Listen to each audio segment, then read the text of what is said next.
Hola, salut à tous. Le top 10 Oricon des meilleures ventes de manga sur la semaine est là et ça va du 14 novembre au 20 novembre.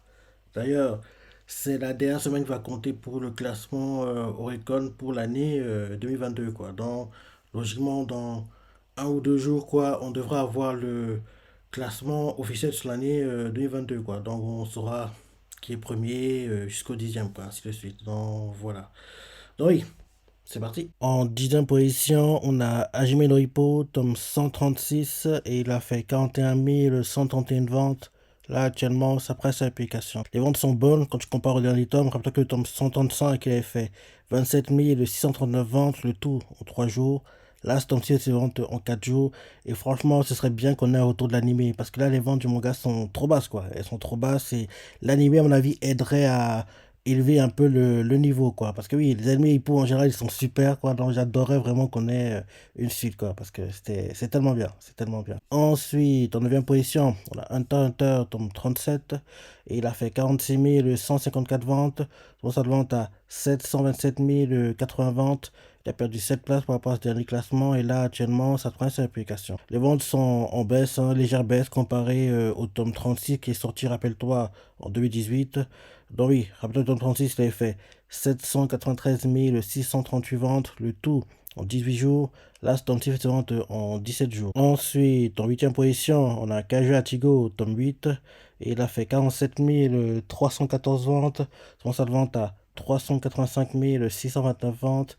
Il a perdu 4 places par rapport à ce dernier classement. Et là, actuellement, ça traîne sa application. Les ventes sont en baisse. Rappelle-toi que le tome 7, il avait fait 441 977 ventes, le tout en 21 jours. Là, ce tome-ci est en 17 jours. Et comme tu le sais, un anime est prévu pour ce manga. Ensuite, en 7e position, on a Awashi, tome 30. Et il a fait 50 660 ventes. Son mensuel de vente à 148 027 ventes. Il a perdu une place par rapport à ce dernier classement. Et là, actuellement, c'est sa deuxième publication. Les ventes sont en baisse, légère baisse, légère baisse. Rappelle que le tome 29, il avait fait 157 740 ventes, le tout en 13 jours. Là, Storm City se vend en 11 jours. Et comme j'ai dit la semaine dernière, j'espère vraiment que on aura une suite de l'anime parce qu'elles sont unité tellement, tellement bien que elle mérite une suite. Ensuite, en 6e position, on a Uluwashi no Yoi no Tsuki, tome 5. Et il a fait 51 859 ventes. Son saldo de vente à 100 995 ventes. Il a gagné 5 places par rapport à ce dernier classement. Et là, actuellement, ça dresse l'application. La semaine dernière, il n'était pas dans le top 10. Mais là, on voit qu'en deuxième semaine, il a réussi à avoir une place dans le top 10. Et il y a une légère baisse. Rappelle que le tome 4, il avait fait 102 724 ventes. Le tout en 10 jours. Là, Storm aussi fait ses ventes en 10 jours. Ensuite, en 5e position, on a Kusuya no Itorikoto Mamao no Koku Nazotoki Techo, tome 15. Ou bien Kusuya no Itorikoto, spin-off, quoi, tome 15. Et il a fait 62 018 ventes. Là, actuellement, ça presse à l'application. Oui, hein, les ventes sont bonnes. Rappelez que le tome 14, il a fait 46 127 ventes, le tout en 3 jours.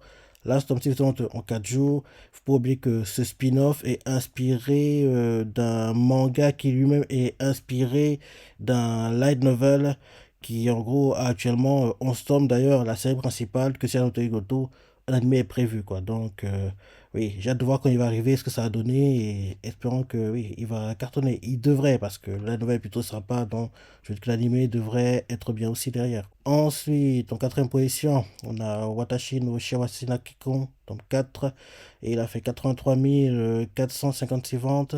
Donc ça vente à 152 559 ventes. Il a gagné 4 places par rapport à ce dernier classement. Et là, actuellement, ça donne sa application. Les ventes sont en baisse. Les ventes sont en baisse. Rappelle que le tome 3, il a fait 98 871 ventes, le tout en 13 jours.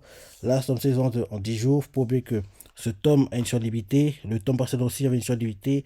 Mais pour le tome précédent, elle sort du top 50, mais pour ce tome-ci, elle reste dans le top 50. Et d'ailleurs, elle est classée 23e et a fait 31 157 ventes. Son bon stade de vente à 76 995 ventes. Et il a perdu 11 places par rapport à son dernier classement. Quand on fait le cumul des deux, on arrive à 229 554 ventes. Et on voit que il dépasse à peine ce qu'avait fait le tome 3 avec son édition limitée en première semaine. Parce qu'en première semaine, le tome 3, il était à 222 550 ventes. Et là, ce tome-ci, en 2 semaines, quand on fait le cumul des deux, il dépasse à peine ce qu'est fait le tome 3 en une semaine, quoi. Donc, oui, les ventes sont en baisse. Ouais, sont clairement en baisse. Comme tu le sais, un anime est prévu. Il arrive en janvier, si je ne me trompe pas.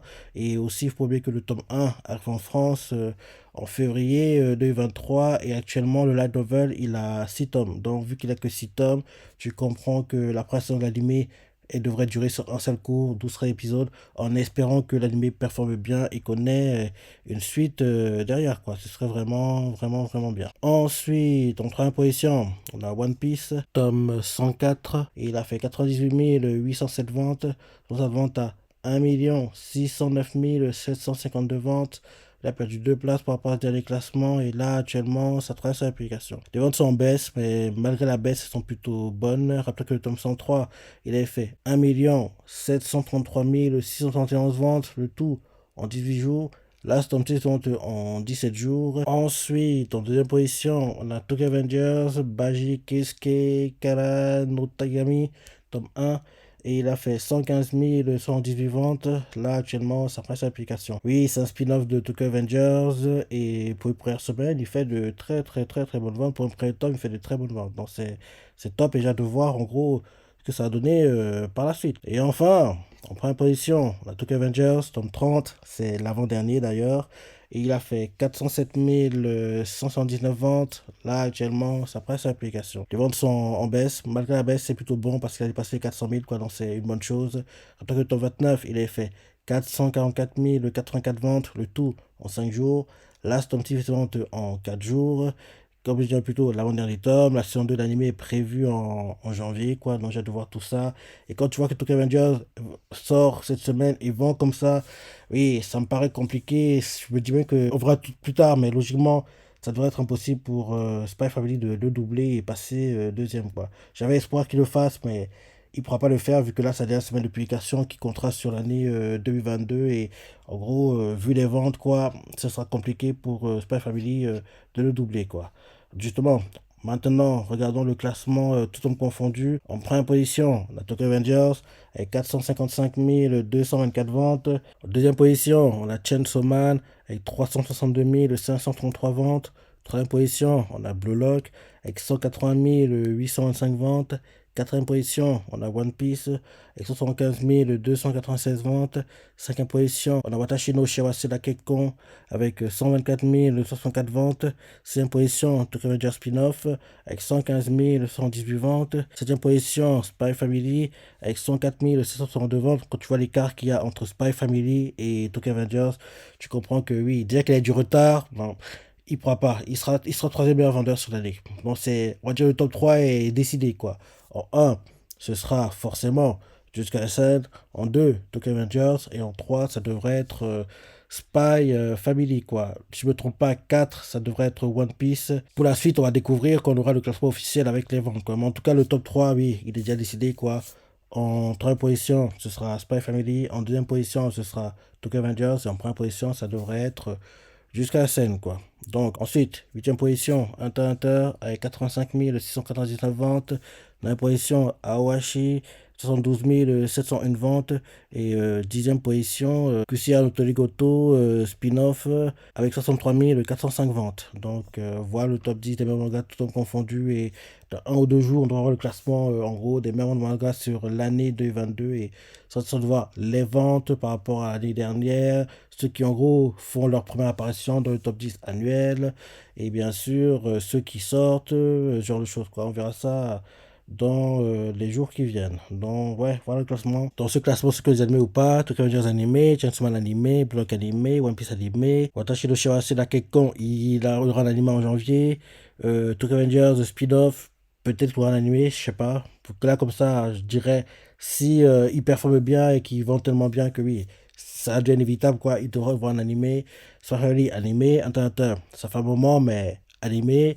Awashi, il serait bien qu'on ait une saison 2. Et bien sûr, Christian Torigoto spin-off, pas d'animé, mais série principale animée, quoi. Donc, oui, voilà le classement de votre ressenti. Si vous êtes surpris, laissez des commentaires, like et. Allez, salut!